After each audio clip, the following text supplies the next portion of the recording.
السلام علیکم ناظرین، آج کی نئی ویڈیو کے ساتھ حاضر خدمت۔ آج کی ریاکشن ویڈیو ہے بورکینا فاسو، افریقہ کا ایک چھوٹا سا ملک۔ ابراہیم تراورے بہترین لیڈرشپ کوالٹی، ینگ اور 37 سالہ کیپٹن، ملٹری مائنڈ اور پھر تعمیری جذبے سے سرشار، اور وہ اپنے ملک کو اس فرسودہ نظام جو ماضی میں سامراجی اور نو آبادیاتی جو ان کے اوپر رہا، سب سے زیادہ دہشت گردی، خانہ جنگی، پھر اس سے انہوں نے پاک کیا اور ایک ڈائریکشن، ایک سمت دی۔ بورکینا فاسو اور ابراہیم تراورے، ایک تحریک، ایک نئی سوچ، جو کہ اپنے ملک کو اس دلدل سے نکال کر ترقی یافتہ ملکوں کی فہرست میں شامل کرنا۔ وسائل وہ ریئر وسائل جو ہیں، لٹرلی اگر آپ دیکھیں تو ایک لیتھم قسم کے ریئر منرل ہیں ان کے پاس، گولڈ، ایک ایسی طاقت جس سے معیشت، جس سے تقدیر بدل سکتے ہیں۔ اور وہی ہوا۔ برکینا فاسو کے اس نوجوان پریزیڈنٹ نے نہ صرف اپنے ملک کو ایک ڈائریکشن، ایک سمت دی، ایک ایسا نظریہ دیا جو آج اس پر روز روشن کی طرح وہ کاربند ہے۔ پاکستان کے ساتھ ان کا ایک دلی جو ایک محبت ہے اور ایک الفت ہے، وہ کسی تعارف کی محتاج نہیں۔ اسی لیے پاکستان نے اس نوجوان کی عادت کو بہترین، ان کا جو کام ہے وہ جو ایک لیڈرشپ کوالٹی ہے، ہر وقت اسیسینیشن، ہر وقت وہ اسیسمنٹ کرتے ہیں، اور وہ جو سازشیں ہیں ان کو نہ صرف ناکام بناتے ہیں بلکہ اس کے لیے ہمہ وقت وہ اپنے آپ کو چوکس اور چوکنا رکھتے ہیں۔ یہی وجہ ہے کہ پاکستان نے JF تھنڈر 17 جو ہے وہ گفٹ دیا ہے بورکینا فاسو کو، خاص طور پر اس شخصیت کے لیے، اس شخصیت کو۔ لیکن یہ ایک طیارہ نہیں ہے، ایک اعلان ہے اس نظریے کا، اس سوچ کا کہ اب ہم کچھ کریں گے، اور کچھ کرنے کا کچھ ٹھان لی ہے، بدل کے رکھ دیں گے۔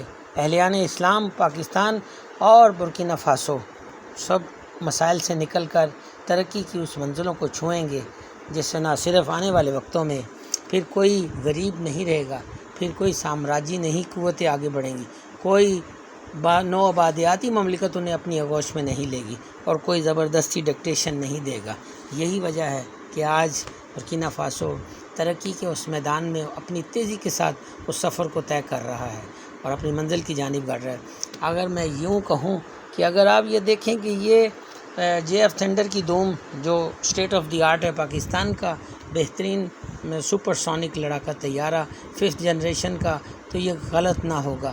پاکستان نے اس عظیم شخصیت کے لیے تحفہ دیا ہے، اور وہ تحفہ بورکینا فاسو کی فضاؤں میں جب یہ جہاز اڑے گا تو یہاں پر اعلان ہوگا کہ اب محکوموں کو دبایا نہیں جا سکتا، محکوموں کو خانہ جنگی کی دلدل میں دھکیلا نہیں جائے گا، بلکہ انہیں ترقی کی طرف گامزن رہنا ہے۔ آئیے ناظرین، West Africa echoed with the sound of jet engines.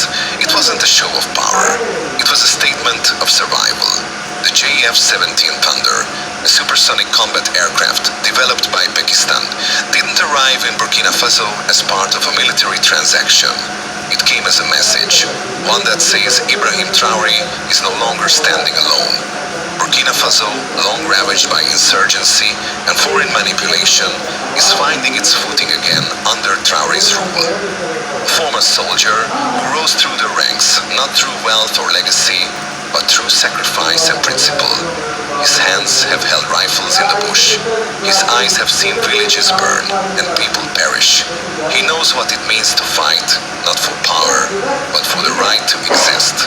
And now, with Pakistan gifting the JF-17, a machine capable of piercing enemy defenses at Mach speeds, Traoré is not just leading a nation. He is defending an idea that African sovereignty is non-negotiable, that no foreign power, whether dressed in uniforms or diplomacy, will ever again decide the future of his people. But this moment didn't come easily. It is rooted in decades of betrayal. France, once the self-proclaimed guardian of West Africa, spent years mining Burkina Faso's gold and uranium under the guise of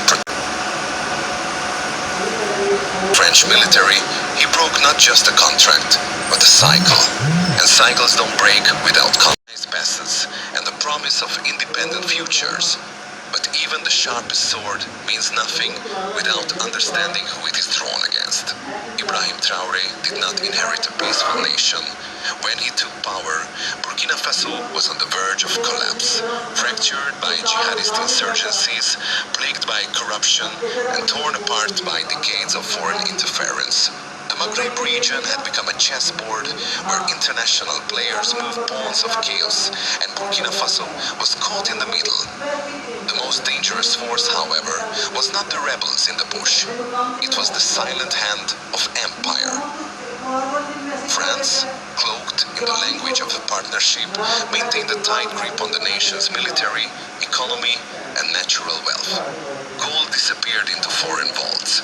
Uranium lit European cities, while Burkinabe villages remained in darkness. Traoré refused to be another smiling puppet in a tailored suit. With a voice as direct as his convictions, he told the world that Burkina Faso belongs to Burkinabe. No more deals behind closed doors. No more soldiers under foreign flags. And with that declaration, he did the unthinkable. He expelled the French military. That single act ignited the storm. Western media labeled him a radical. Diplomats warned of instability. Foreign-backed rebel groups gained sudden momentum. In the shadows, whispers of coups and foreign sabotage grew louder. Traoré wasn't just resisting invasion, he was resisting the very system that had been designed to punish leaders who dared to defy it. But Traoré stood firm. He traveled to villages under siege. He walked among his people, not surrounded by armored convoys, but protected by the respect of the poor and forgotten. He didn't beg for allies, he earned them. And in the silence of official condemnation, a new kind of support emerged. Not from the old colonial masters, but from the global south. And then came the aircraft, the JF-17 Thunder, a jet that doesn't just fly, but shatters the illusion that only Western powers can defend and define sovereignty. This was no longer just a local conflict. It had become something far greater. If the political statement was clear, the military message was thunderous, literally. Pakistan's decision to arm Burkina Faso with the JF-17 wasn't just generous, it was revolutionary. Because the JF-17 is not a token. It's a proven combat platform, forged in dogfights, and designed to survive in the toughest airspaces on Earth. It had already been tested, most notably against India's prized Rafale jets, purchased from France at a staggering $80 million apiece. For months, Indian media celebrated the Rafale as a game changer. Headlines boomed, politicians boasted, and the message was clear. Pakistan would no longer be